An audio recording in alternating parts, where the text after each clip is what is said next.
Pepe, I see you all blurry-eyed today. Hey? You stayed up late to watch the game. We went from Dia's Tavern, man, to Fernando's. We spent the whole night out on the town. We celebrated this win, this Portugal. They beat Fiji at the World Cup. It was a great night to celebrate this victory for my people, man. I mean, I'm from Mexico, but you know, we kind of like brothers. And there your Portuguese roots come in, eh? That's true, mate. Eh? I found my Irish roots this weekend. You found your Portuguese roots. What a wonderful, wonderful weekend of rugby. Fabulous. Hey? Fiji doing everything for World Rugby to save the playoff phases. Gifting Portugal a wonderful win. Portugal. Hey, how nice was that? That was great. And you know, we always say, those guys, they're good footballers. We actually mean it in this case. They really are. They are good footballers. And, you know, 1 point, 1 goal, it doesn't matter. There was a moment where I thought, do you know what? This is going to end in a draw for these buggers as well. Yeah. The 18-all against Georgia. But Fiji, you have a belief about Fiji and the way they approach rugby because it is their job, this professional side. Yeah, you just get the feeling with Fiji that they're sort of clock in, clock out kind of guys. So they went into the match knowing they needed a bonus point to win. And I think once they were sort of happy that they were going to be in there with a shot with the bonus point, I think their attention wasn't really on winning. Afterwards, the Fiji coach was talking about how the pressure was on them and to perform and get them through the. I don't know. I was quite disappointed with that performance. You'd expect Fiji to roll Portugal, especially at the World Cup where they're on their way to the playoffs. You know, keep that momentum, set a precedent. You've got big knockout rugby coming up. And the eye was off the ball. Well, the eye was actually on the ball. They tried to run it from everywhere, play beautiful rugby. Couldn't punch it in when they were in the 22. Portugal ready to die to win that game. Mission accomplished. Triple team tackles, man. It was amazing. I mean, if you look at Fiji and the game against Wales, and that was a ripper. And then the way they demolished Australia at the breakdown. Georgia, they took a pounding physically. And Portugal, wow, the defense. I mean, their coach, Patrick Lagozé, yes, who is a fine French winner, one of the best winners who played for France. He's the coach, or the outgoing coach of Portugal. That was his last game in charge. And what a place to get the victory for him in France. Pre-game, he was asked, what did they take from, what are their tactics going to be against Fiji? And he said they watched the Georgian game. Basically tackle, tackle, and tackle. And it was a swarm defense. And Fiji looked clueless at times. Didn't quite know what to do with the ball. Yeah. But I mean, you can kind of see how that could happen, right? You've got 1.5 eyes on playoff rugby. You don't want to get hurt. You think these guys are pushovers, and they're playing like kamikaze rugby. Like I say, they're ready to die for the cause. So, you know, you can kind of see that thing happening. But just the way it went right down to the wire, and then Portugal won it. I mean, it's insane. I mean, for this kind of World Cup, you can see this result, obviously a fantastic one for Portugal. You can see Fiji turning around and beating England in the quarterfinal. Yeah, absolutely, semi-final. Absolutely. They're that kind of team. But it depends what the coach says he needs from them. We'll get to them a bit later again. But Portugal, half those players are based in Portugal. They play in the Portuguese league, which we be like playing in our club league here in Cape Town and South Africa. And the other half are playing in the second division, Pro 12 in France. There'll be a few top 14 contracts, I'm sure, that will come out of this one. And again, the world rugby will fall in love with Portugal for about another week. Yeah. And like they did with Fiji in 2007, that was their breakthrough year, by the way, when they got to the quarterfinals in Marseille against us. Yes. And lost 37-20. Everyone said, this is it. The Pacific Islanders are here. Well, never to hear from them again until now. Tonga 2011, breakthrough year. They beat France in the World Cup. Investment in the Islanders. Nothing happened. Then Japan got that great win. They did invest pretty much with their businesses into that national setup. And now the wonderful story is obviously Portugal at this World Cup. Poor Georgia now thinks someone's leapfrogged us. We've been handing in the seventh nation for how long? Yeah. And here comes Portugal. What investment will there be? Absolutely zero. We know that. Yeah, I mean, the reality is that as much as we pretend that this is a global game, and it is a global game, it's played across the globe, the infrastructure is not there to develop teams so that there are 25 teams that can compete at a World Cup realistically. And I mean, that's just the reality of life. Portugal, we cannot schedule games for them to play the Springboks and the All Blacks every year because A, nobody would watch it, and B, it's not going to help Portuguese rugby to take 100 points twice, 3 times, 4 times a year. So it's not so much that these minnows need to play tier 1 teams, it's that the tier 2 competition needs to be better resourced. Money needs to be spent on coaching and grassroots rugby effectively in those nations, so that you are getting quality players that come through. And but then even in that sort of framework, the reality is that money talks. And if you are Pablo da Silva at Lisbon Rugby Club and a top 14 club spots you at the age of 18, you're not hanging around. You're going to go get paid euros, you're going to get paid big bucks to go play in the top 14, and then you're gone. And then it kind of perpetuates the cycle of it. So there is no quick fix to creating a rugby legacy in a nation, and World Rugby's proven that over the years. But so should we just see this Portuguese campaign for what it was? A fantastic hit out. All the players described themselves as mates, just good friends, going Beautiful. out there and giving it a bash. The thing that shocked me the most, and shocked is the word, because I've never kind of associated with the Portuguese team, was the mongrel and the fight in these guys. I mean, they put their bodies on the line. They were outstanding. Even when they played Wales, although it was Wales' second team, they were hanging in there. Their physicality surprised me against Georgia and even the Australian game. And I mean, Australia at the lowest ebb that they've ever been. But Australia, that second half, 10-7. So in Australia, won 34-14. Let's package it, compliment the Portuguese. I mean, your origins are Portuguese. How do you say to them, well done, mate, bloody good, mate? Well done, chaps. Hope you had a great time. Oh, is chaps the word for mate? that's Portuguese. Chaps. Yeah, chaps. Listen, so one thing I do want to say about this game is it does highlight how great a sport rugby is, because you can have an environment like this at a World Cup where just the desire can pull you through. Desire and a bit of smart tactics from Patrice and Portugal are there with the famous win. That kind of thing generally can't happen in other sports. You can't just will your way to it. Like, there's an element of the sort of brotherhood that really is spotlighted by this result. It was a wonderful way to kind of ring fence the 40-match playoffs, which by and large have been very disappointing. 8 matches out of the 40, the scoreline was 7 points or less. Yeah. 45 matches, it was 30-plus points, and I think 20% of those matches, 50-plus points. There were so many one-sided results. Yeah. We now get into the playoffs. It's seemingly strength versus strength. Obviously, the two big ones are going to be Ireland against the All Blacks and South Africa against the host France. But over and above, they were like, we look at this Portugal game and it's wonderful. We look at the Fiji game against Australia, and because of the history-making nature of it, you look at one or two others, and then the standout game from just a pure rugby perspective was obviously Ireland's 13-8 win against the Boks.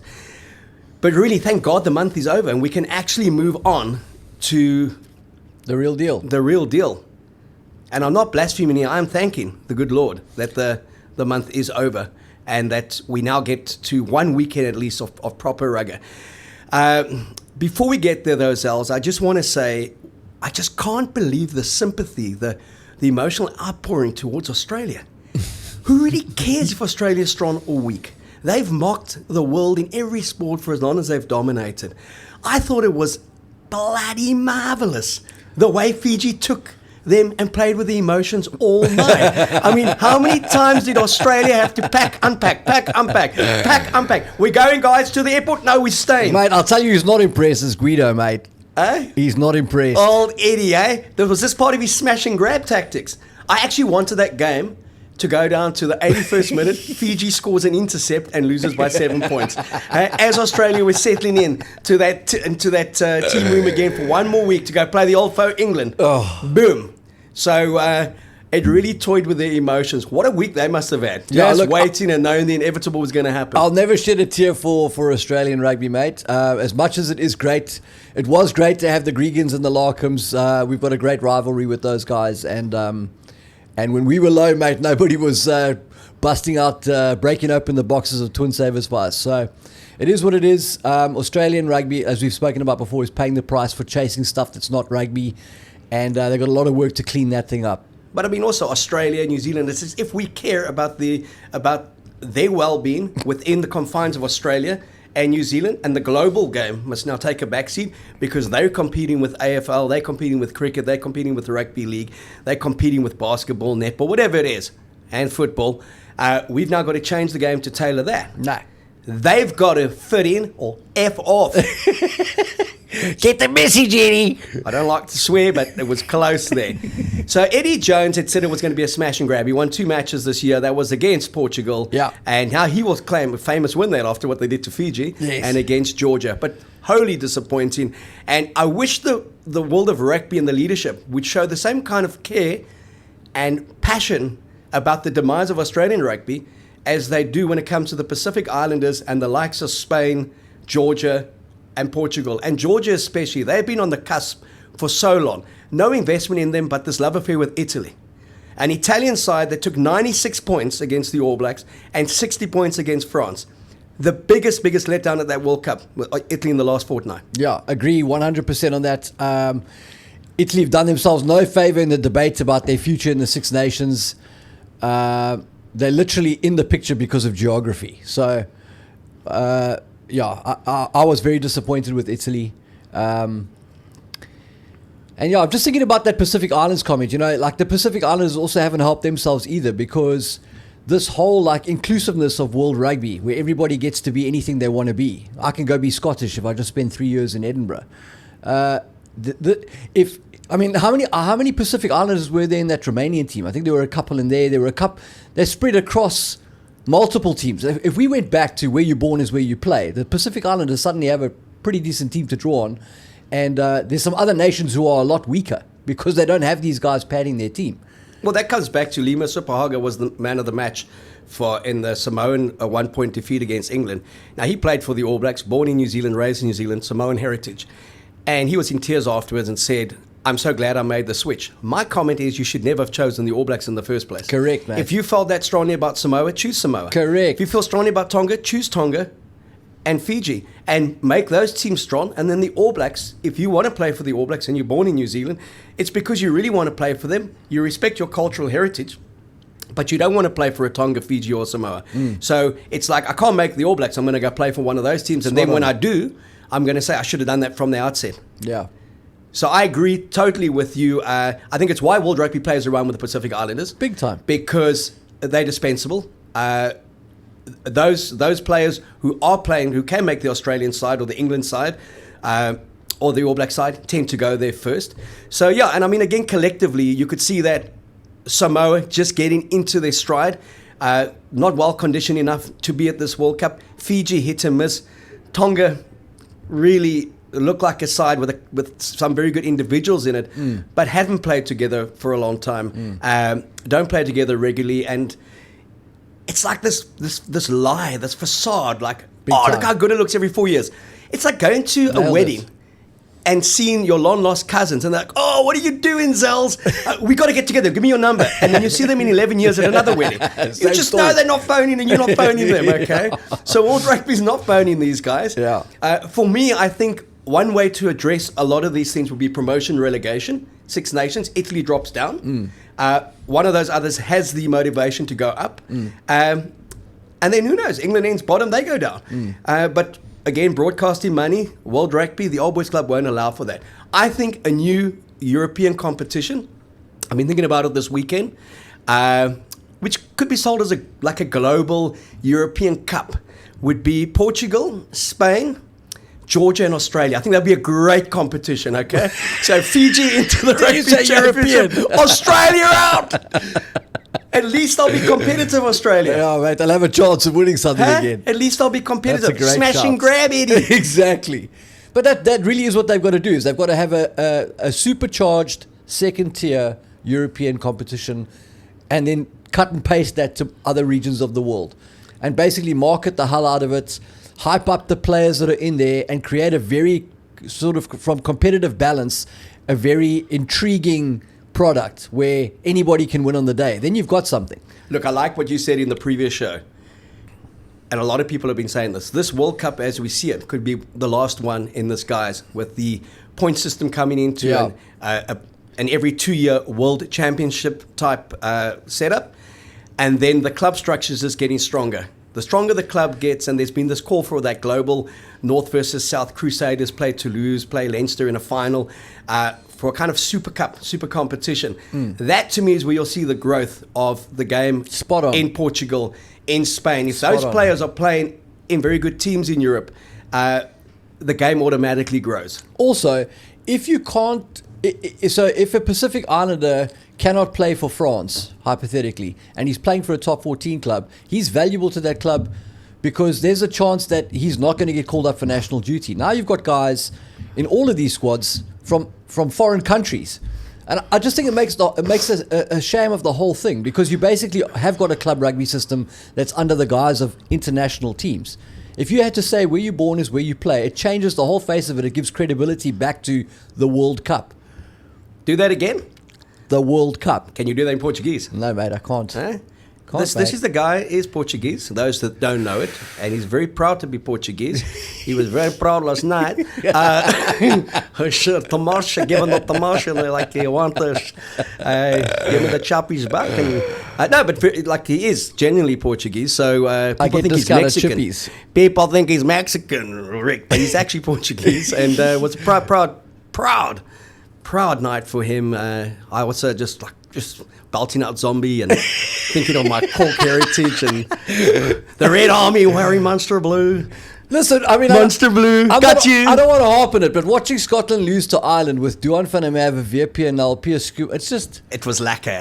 mate. It was lacquer. felt like a Currie Cup game. By the way, for everyone in Ireland, that was a little joke for Zels. It's not Munster blue.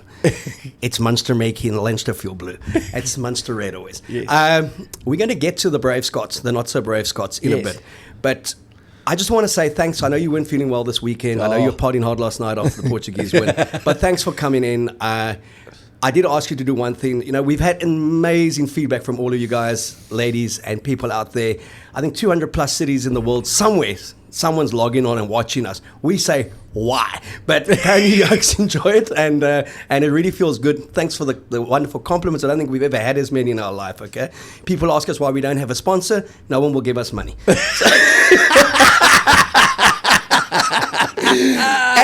And they don't want to give us money Don't sugarcoat it. because they want us to endorse their product, and we say no. Exactly. We will not bow to the corporates. They want us to kind of talk about chefs and talk about insurance policies, and then we just say no. You know, Yeah. so we'd rather just talk rugby. But having said that, if you don't have household insurance, But there's a request. I mean, we get an audience from all over the world and a massive audience in the United States. And Daniel says that his missus, One Taylor, is a big fan of yours, Zels. She's in Orange Incredible. County in the United States. Orange County, wow. Would All you the like way. to just give her a cuddle? Taylor, I'm not sure why, but I'm very glad to hear that you're enjoying the show all the way in the United States. I'm not sure what time of the day you are waking up to watch. I suppose it doesn't really matter because it is YouTube. But we love the support. Thanks for the message. Give Dan a big hug and keep watching. Keep those comments coming in. And a really cool week for us as well, because we've gone past 10 million views.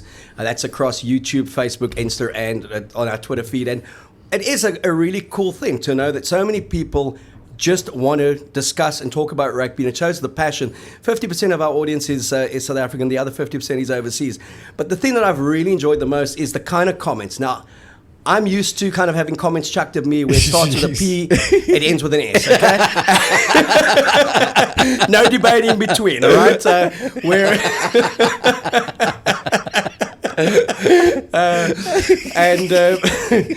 And reminds me of in 1994 in New Zealand. I was at the Loaded Hog down at the Viaduct, and it was when the Boks won tour, and Rudolf Stroide came over to me. It was just on the eve of the third test. I was this young firebrand, earrings in my ear. They used to call me the cowboy in New Zealand. I shoot from both hips. And Rob Lowe was there with Tian Strauss. They weren't playing, and Dion Lotte at the time. And Rudolf Stroide came over to me and he started poking me in the chest and started telling me that I'm a disgrace as a South African for how I've written about the Springboks on tour. And back in the day, this people Rudolf and I made up and we worked together with the Springboks. And I just said to him, you know, if anyone's a disgrace, you're a disgrace.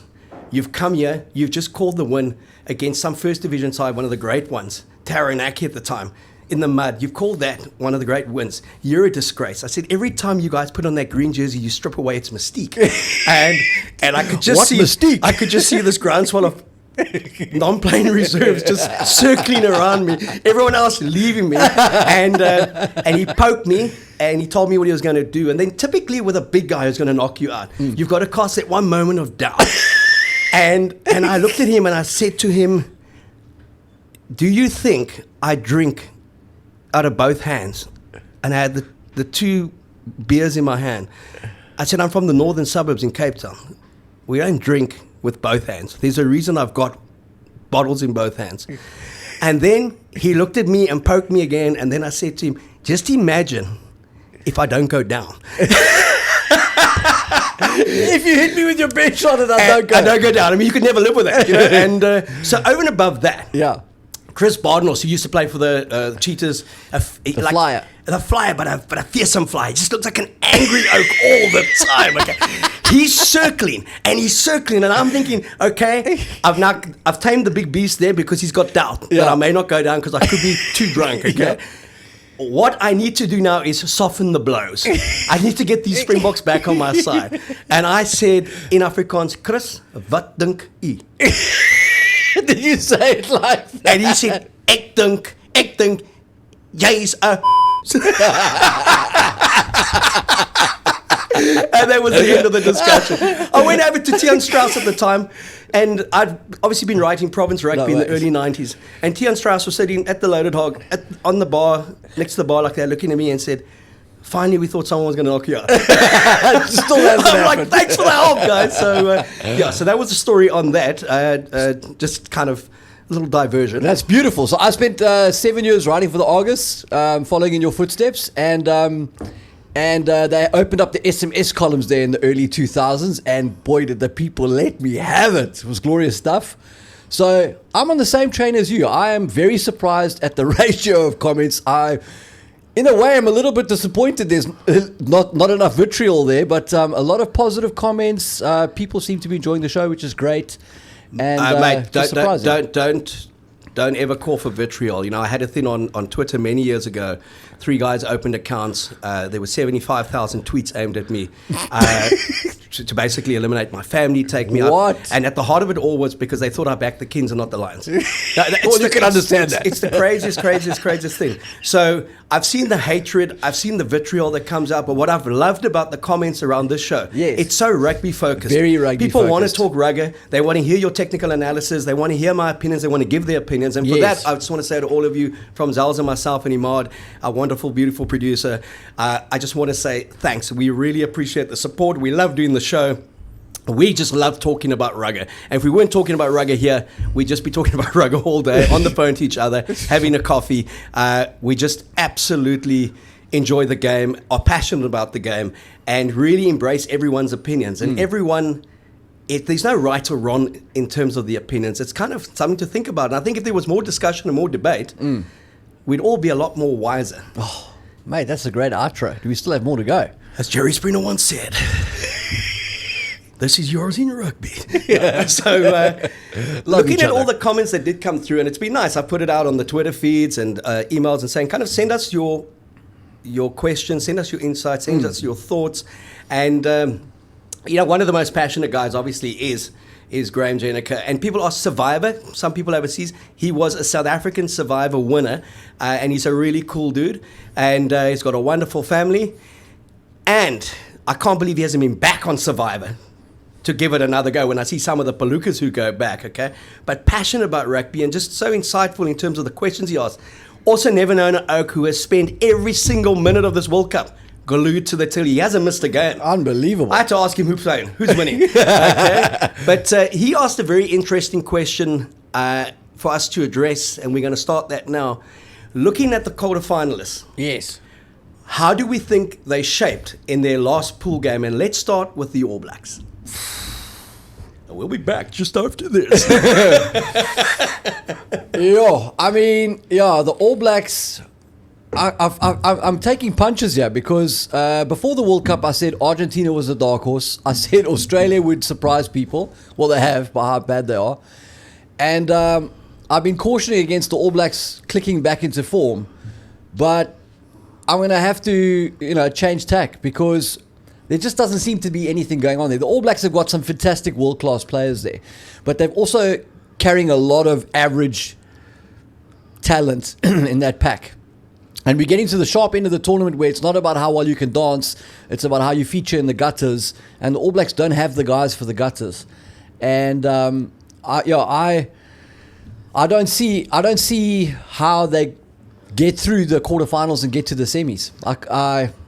Unless there's a radical turnaround, I just see a continuance of this downward trend with them. Look, and again, putting on the record, all my family's in New Zealand. My mom was a Kiwi. I grew up loving the All Blacks as much as I did the Springboks. I lived in the country, enjoyed it, got a lot of mates there. So people that's thinking, what's he got against the All Blacks?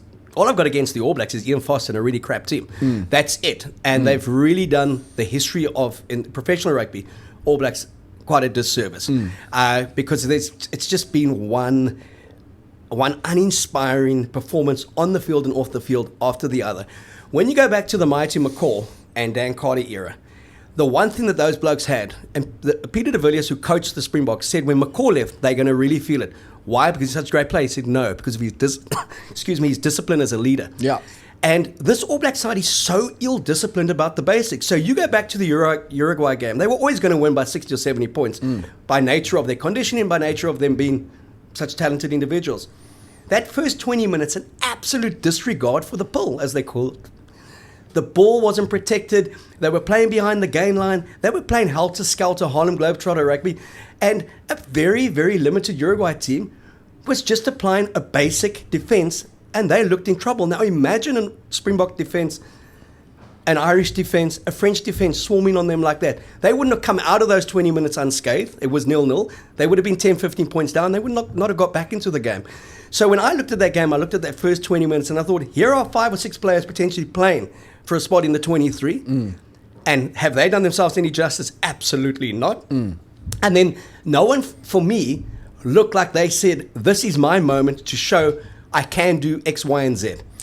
I mean, if you watch the broadcast of that game, it starts with them doing the haka, and the pre-haka has got Samuel Kane doing, I don't know, saying something there in the huddle. And it looks like Rudolph Straley on Saturday Night Live. The Oak looks completely out of his depth and in the wrong place. He's just the wrong guy for that. And he's probably a lovely bloke and he's a decent player, but he's not the right guy to be leading this All Blacks team at this time. He's the anti-seer, I suppose. He's the wrong guy, wrong place, wrong time. And so the All Blacks, I mean, in that match, they put the ball on the deck more than I've seen them do throughout the Richie McCaw era. Uruguay, in patches in that game, were dominating the breakdown, counter-rucking them. It was a disaster, man. It just they look like a team that just cannot pull it together. And we spoke a bit on the phone over the weekend, swapped a few messages, and I said to you, they've gone from sweeping the shed to wetting the bed. And in a way, that really does talk to the when I watch Richie watching them, like, I don't feel like Richie really wants to be associated with this team. You get a feeling from McCaw that, like, this is not the team with the black boots and the black socks and everything squared away and we all do it together and this is the system. They really do seem to be a much more player-driven team, and they don't have the cachet in terms of the quality of some of those players up front to be a player-driven team. They really do need to get back to doing things the All Blacks way. An incredibly uninspiring head coach in terms of Ian Foster. Yeah. And even his attitude towards his successor, Scott Robertson, Jeez, not what is that wanting him about? at the games, let alone close to the team, not in the stands. And I mean, and kudos to Scott Robinson for respecting and actually not going to the games, but how insecure, how petty, and what does that say to the coach? I mean, I go back a year ago, Richie Mohanga, one of the big names that came out and backed Foster to stay till the end of his tenure. Scott Robinson didn't ban him from training at the Crusaders, didn't drop him the next week when they got back. He said the guy believes in his national coach, and you know, that's a great thing. Hopefully they'll give him the kind of results and the performance that he expects from them. But again, I looked at Andy Farrell and just soaking it up after that Scotland performance. During it, he was pumped for that first 5 minutes, and then afterwards, just taking in the noise. Looking at Bundi Aki walking around with his kids on his shoulder. Peter O'Mahony with his kids. And the only thing Ian Foster had on his shoulders was those 2 chips that make him so balanced. I mean, that All Black side is so burdened with mediocrity. Yeah, that is a great way of putting it, mate. And you just looked at the joyous expression of the Irish. And I must say, I loved everything I saw about Ireland on the weekend. 63 seconds it took to end the permutations. And at 36-0, it could have been 56-0. And completely outclassed a Scotland side that didn't fire a shot.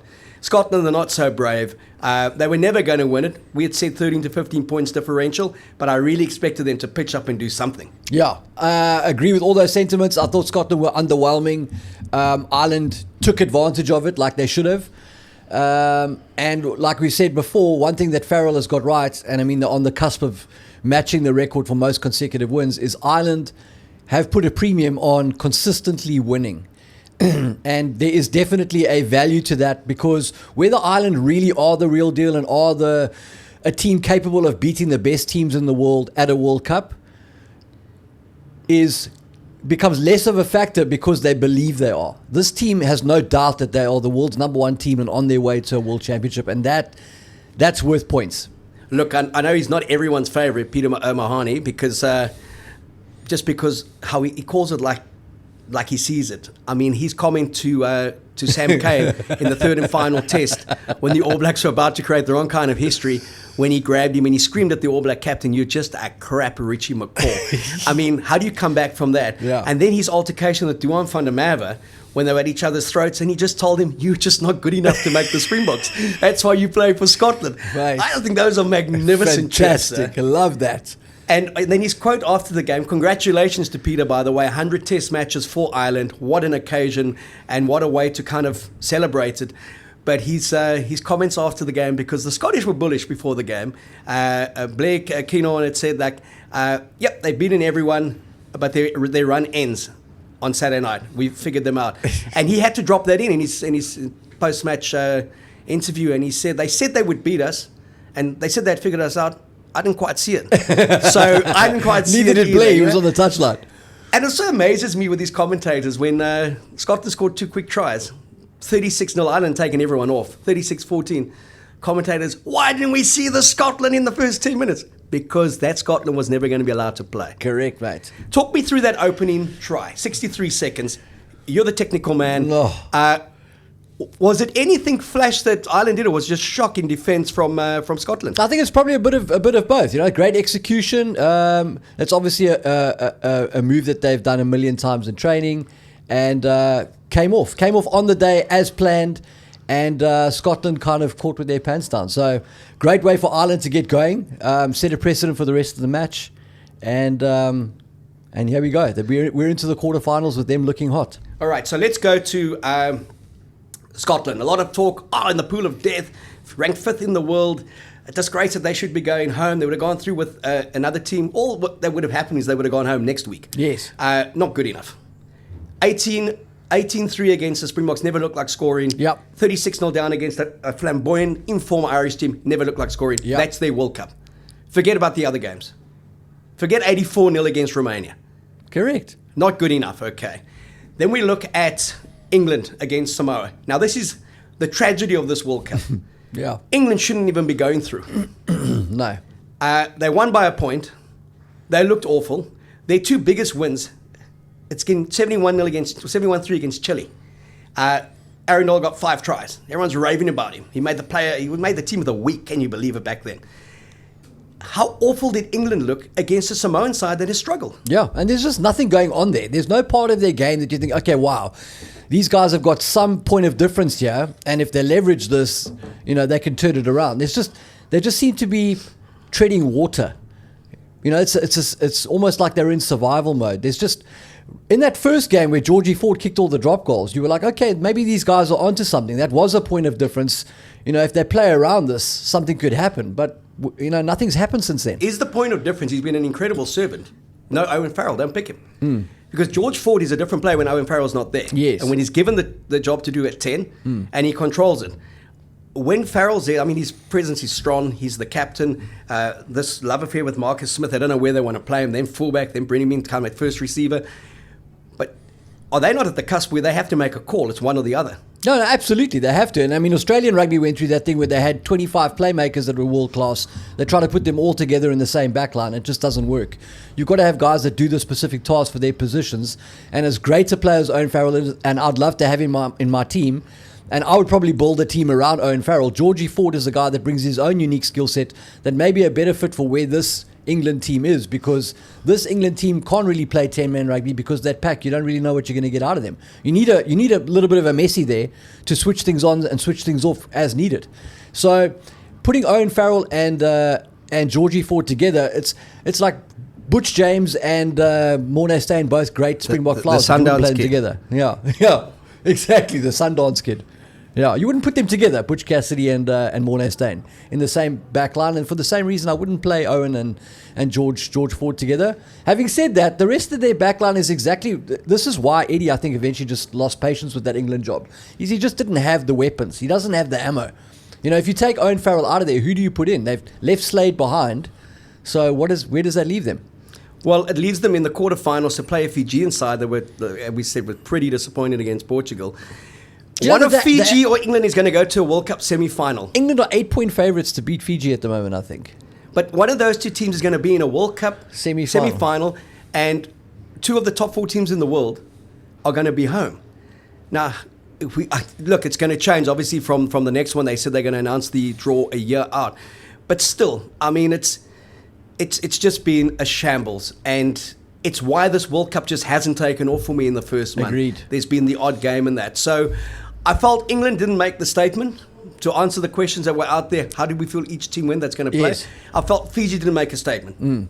Would you concur? Agreed. England didn't make a statement. No. Ireland, massive statement. Yes. South Africa, it felt like 1987 and 1991. We weren't there this weekend. It was a terrible feeling not seeing the Boks Forgettable play. performance. But I think the Boks have made enough of a statement in their games. And also, we will finally know come this weekend what games Rassie and Jock have been playing all along, because there is no escape after Sunday night. Yes. They win, they go through, and that would mean they've taken the hosts out of a World Cup for the second successive World Cup. If they lose, well, then maybe they just weren't good enough all along. Spot on. Looking at what remains, the hosts, France. Wow. I thought they were outstanding, given there was no DuPont and no Intermac. We've been waiting for them to potentially fold. They just get, like Ireland, they just getting better. This is a different generation French team, different generation Irish team. Yeah, no, fantastic. That French team is loaded with talent across the board. As far as the European teams go, France they've got power and panache, and the Dantes, the Pinots, Ramos is a fantastic player. They're a hot team, and if DuPont comes back with a face mask and delivers anything close to 90% of his ability, it's going to be an interesting quarterfinal. And they've got one of the best coaching duos in the world: Fabien Galtier, head coach; Sean Edwards, defensive coach. Wherever Sean Edwards goes, that guy got French discipline right. He got the French to tackle, but he got them to do it in a structured, emotionless, passionate way. How any of the home unions could have let him go is just beyond me. Fabien Galtier, one of the most successful captains of France. That's when they were really at their strongest back in the day. Eventually got given the job as the head coach. He understands the French DNA. He speaks to that. He kind of understands rugby, because the big illusion is that France is this flamboyant, romantic side, and they're not. No. They kick more than anyone else in the game. And if the All Blacks took a little bit from South Africa, a little bit from France, and not as much as they want to take from Ireland. Exactly. They would be in a lot healthier position. Spot on. Okay, so we've got France, South Africa. We're going to talk about that one later in the week, obviously, once we see the two match 23s. We got New Zealand, Ireland, also in the next show. We got Wales against Argentina. Wales, Scotty, Wales! Wales in the valley. We'll be seen in the valley, Wales. Wales! Wales! I love Wales, eh? I've noticed, mate. So, great-grandfather from Ireland, grandfather from Wales. The old man, somewhere up in the north, Doncaster. That's why I went to Australia to meet my mom, okay? Back to New Zealand, and then, to Cape Town. So there you got it all wrapped around. I can't lose in the World Cup. Whoever wins the World Cup, I've got blood in me. I've got blood in me somewhere. But Wales, Argentina, you'd really think Wales have grown steadily under the radar. They've had the draw to do that. Argentina, I know you love Shaker. You always believe Argentina is better than they are. Which one made the statement for you? Did Argentina make a statement in beating Japan? No, they didn't. They made hard work of beating Japan, unnecessarily hard work of beating Japan. It looks like Pablo Matera's out for a bit, which is a huge loss for them.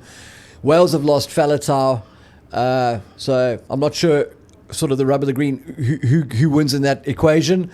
Wales have definitely been building, though. There's progress. You can see they're moving in the right direction. Argentina just flattered to deceive.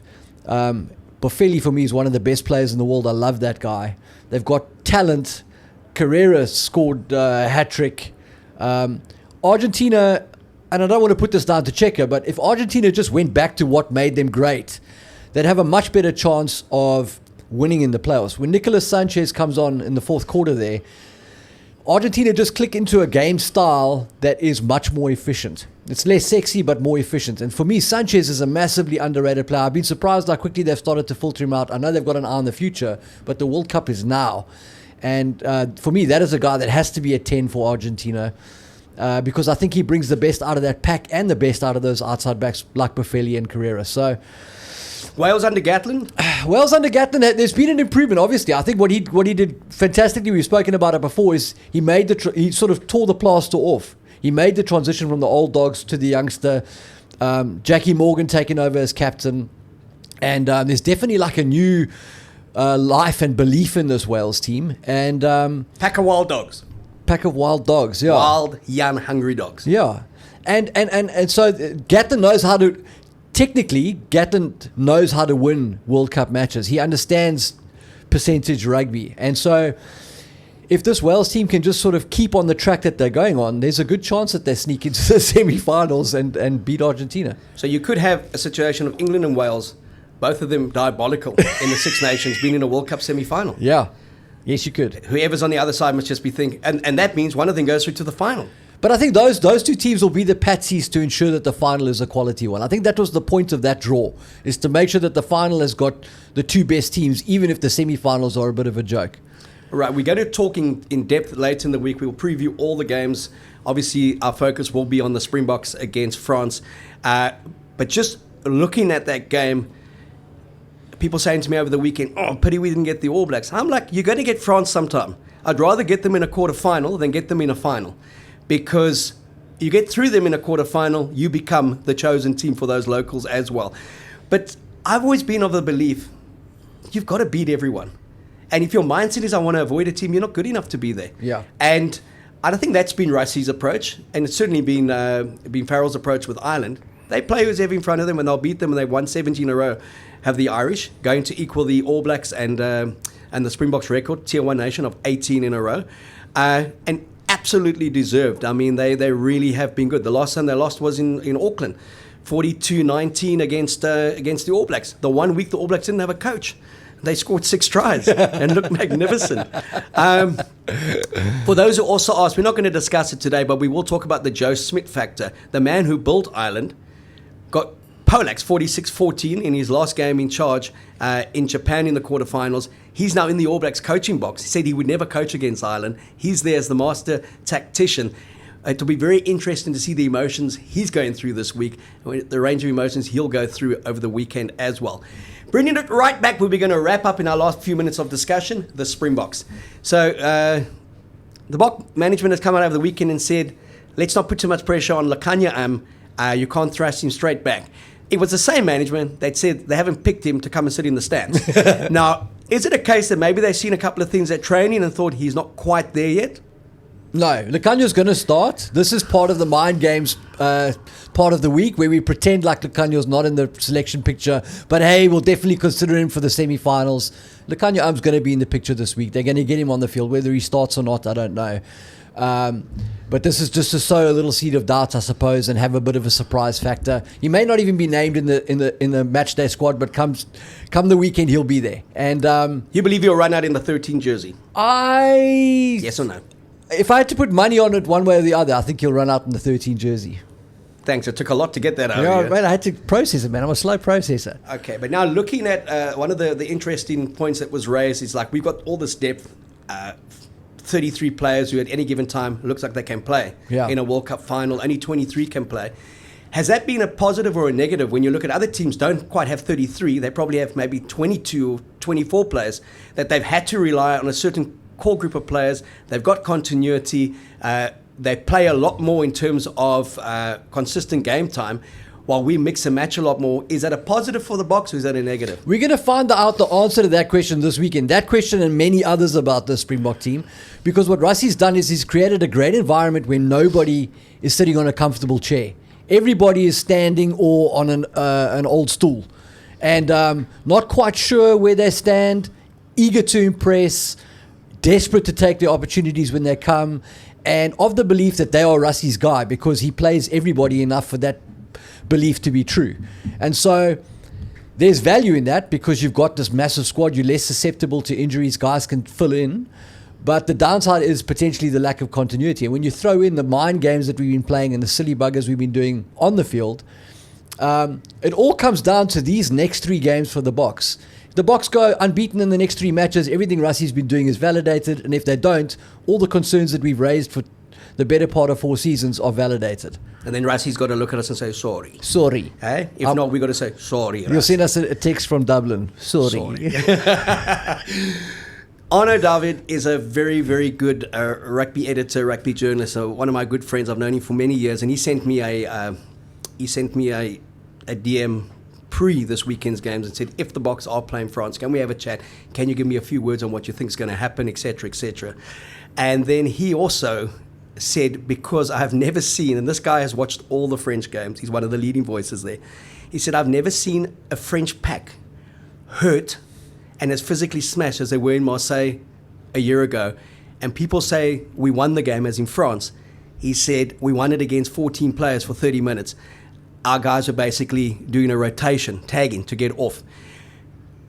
People look at that result and say, but we didn't beat them the last time. And it's the only time we've played them in the Rassie Erasmus and Jacques Nienaber era.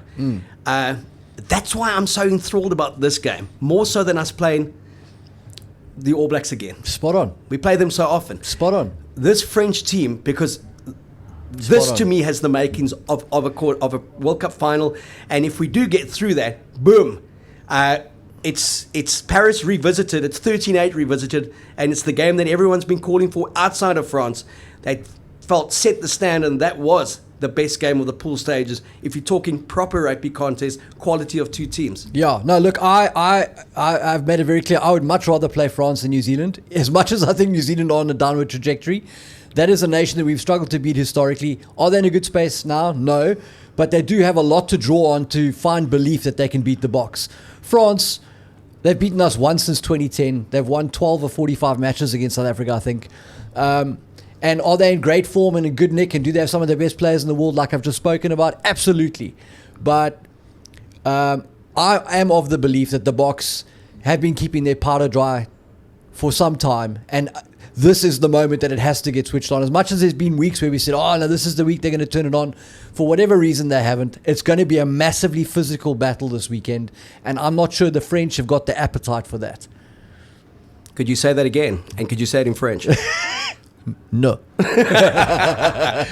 going to wrap up the pool stages, the 40 matches. I'm going to ask you, give me your match of the 40 from a rugby perspective, and then give me your fans match of the 40. Well, mate, from a fan's perspective, great to see Portugal beating Fiji. Get that goal. Oh, that was fabulous. I really enjoyed that match. From a fan's perspective, just lovely to see the underdogs, guys who are lesser known rugby talents, winning on the biggest stage in front of their fans. You can see how much it meant to them. Absolutely fabulous. And then I suppose from a technical point of view, I really enjoyed the Boks dismantling Scotland.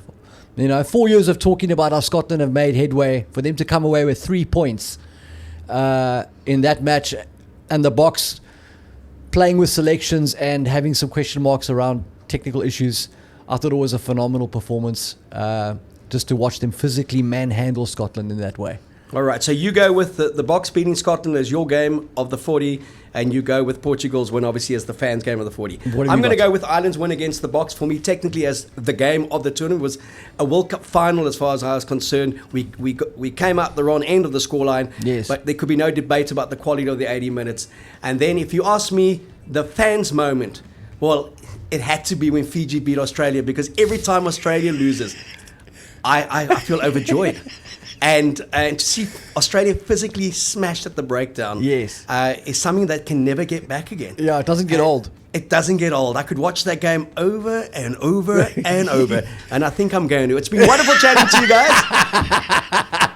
Thanks, Pablo, for being in. Fantastic. Peps, thanks for being in. A proud Portuguese man here, a proud Irishman here, and a proud Welshman.